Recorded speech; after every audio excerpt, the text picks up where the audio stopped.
요한복음 2장. 3일째 되던 날에 갈릴리에 있는 가나라는 마을에서 결혼식이 열렸습니다.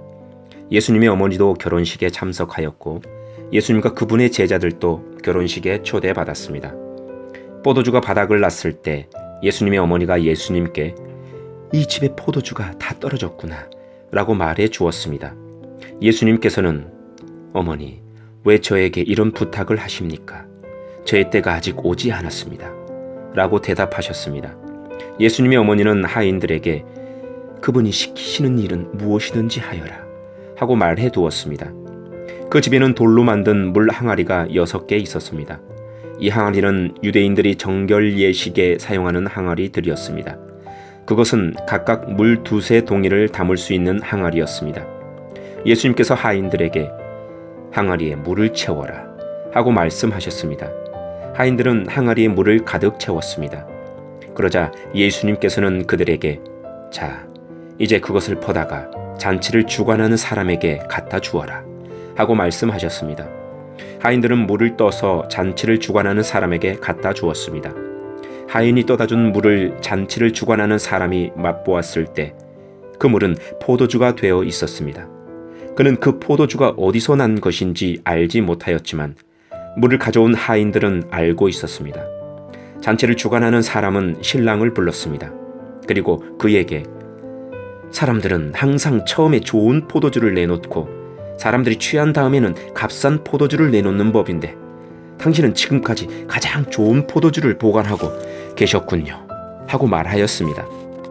예수님께서는 이 첫 번째 표적을 갈릴리 가나에서 행하셨으며 거기서 그의 영광을 보여주셨습니다. 그러자 그의 제자들이 그를 믿게 되었습니다. 이 일이 있은 후 예수님께서는 그의 어머니와 형제들과 제자들과 함께 가버나움이라는 마을로 가서 며칠 동안 머무르셨습니다. 유대의 명절인 유월절이 가까워 오자 예수님께서는 예루살렘으로 올라가셨습니다. 예수님께서는 성전 뜰 안에서 소와 양과 비둘기를 팔고 있는 사람들과 또 상에 앉아서 돈을 바꾸어 주는 사람들을 보셨습니다. 예수님께서는 끈으로 채찍을 만들어 양과 소를 비롯하여 모든 짐승을 성전 뜰에서 쫓아내셨습니다. 예수님께서는 돈 바꾸는 사람들의 상을 뒤엎으시고 그 사람들의 돈을 흩으셨습니다. 그리고 비둘기를 파는 사람들에게 명령하셨습니다. "이것들을 여기서 치워라. 내 아버지의 집을 시장터로 만들지 마라." 이때 제자들은 성경에 "주님의 집에 대한 나의 열심이 불처럼 나를 삼켜버렸다" 라고 기록된 것을 생각하였습니다. 유대인들은 예수님께 "당신은 당신에게 이런 일들을 행할 권리가 있다는 것을 증명할 무슨 표적을 행할 수 있습니까?" 하고 물었습니다. 예수님께서는 "이 성전을 허물어라. 그러면 내가 3일 만에 이것을 다시 세우겠다" 라고 대답하셨습니다. 그러자 유대인들은 "이 성전을 건축하는데 46년이 걸렸는데 당신이 3일 만에 다시 세우겠다는 것입니까?" 라고 반문했습니다. 그러나 예수님께서 말씀하신 성전은 그분 자신의 몸을 가리키는 것이었습니다.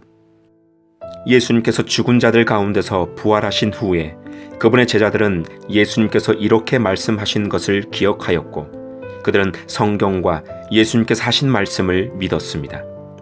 예수님께서 예루살렘에 계시는 유월절 기간 동안 많은 사람들이 그분이 행하시는 표적을 보고 예수님을 믿었습니다. 그러나 예수님께서는 모든 사람들을 알고 계셨기 때문에 자기 자신을 그 사람들에게 맡기지 않으셨습니다. 예수님께서는 사람들의 마음속에 무엇이 들어있는지 알고 계셨기 때문에 사람들에 대해서 어느 누구의 증언이 필요가 없었습니다. 아멘.